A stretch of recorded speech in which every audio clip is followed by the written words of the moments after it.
snap of the glove means one thing.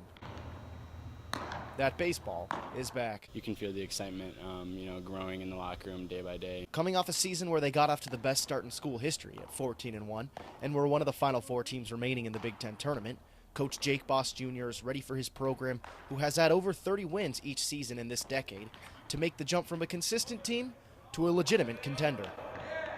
I think we got a lot of guys back that have been really close and have had that taste of being really close to making it over the hump.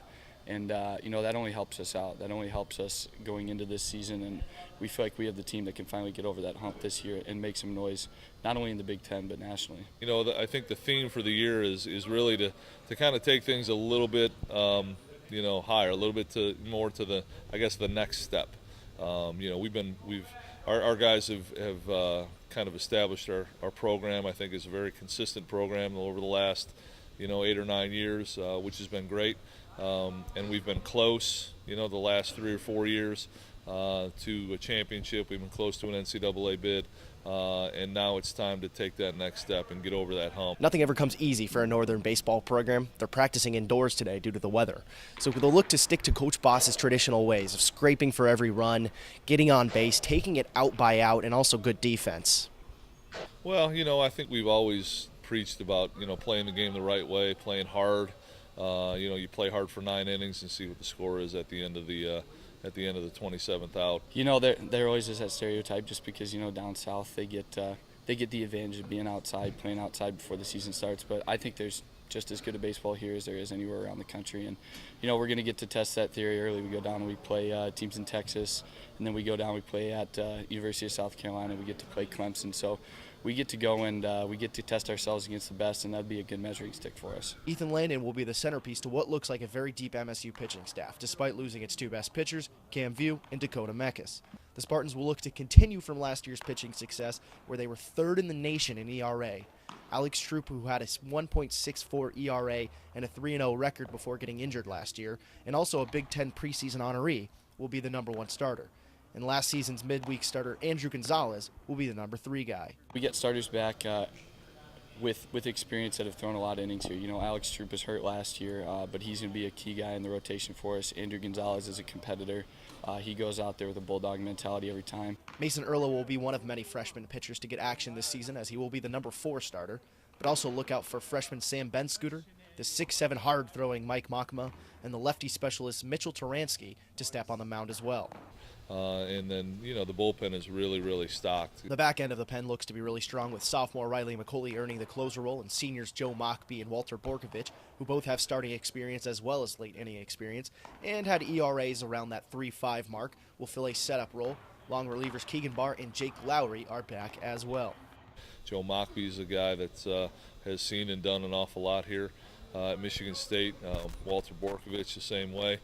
So our senior leadership is really good. A lot of times you're only as good as your seniors are going to take you. You only go as far as your seniors take you, I guess, and that certainly could be the case this year as well. Offensively, captain and second baseman Dan Durkin likes that they only lost 3 everyday starters and will look to lead by example.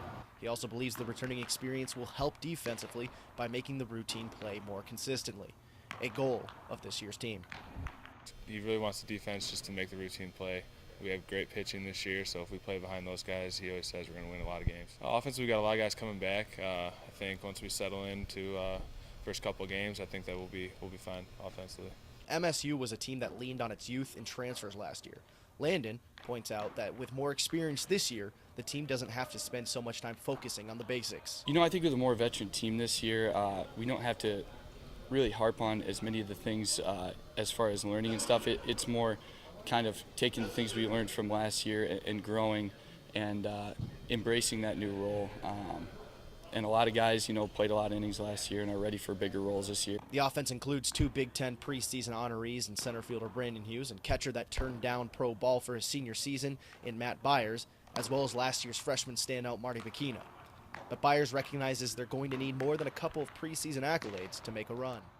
Preseason rankings are out there and stuff like that, and at the end of the day, you just got to throw that stuff out the window and play because, last year Coastal Carolina won it, and I'm sure nobody was going to pick them at the beginning of the year to win it. So, and it's anybody's ball game, really. I'd say as far as the team goes, it's almost just seems like everybody's playing for each other right now.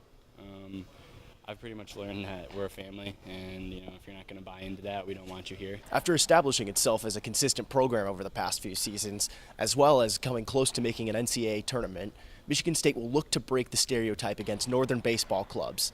How they do that? Well, a motto they have, 673. They've been using it as their motivation. 673 is 673 miles to Omaha. That's how many miles it is from Michigan State's baseball field, from Cobes Field to TD Ameritrade Field in Omaha. So that's just kind of an everyday reminder of what our ultimate goal is, and that's to be playing at the end of the season in Omaha. The reality of you get to the tournament, you need to win 5 games to get there, and it's been done before. Fresno State won the College World Series as a 4 seed a couple years ago, or about 10 years ago. You see some northern schools. Kent State was there a few years ago. Indiana's been there. So you're starting to see more and more northern schools, and that's part of the idea of bringing taking this program to the next level. Reporting for Impact 89 FM Sports, I'm Zach Barnes.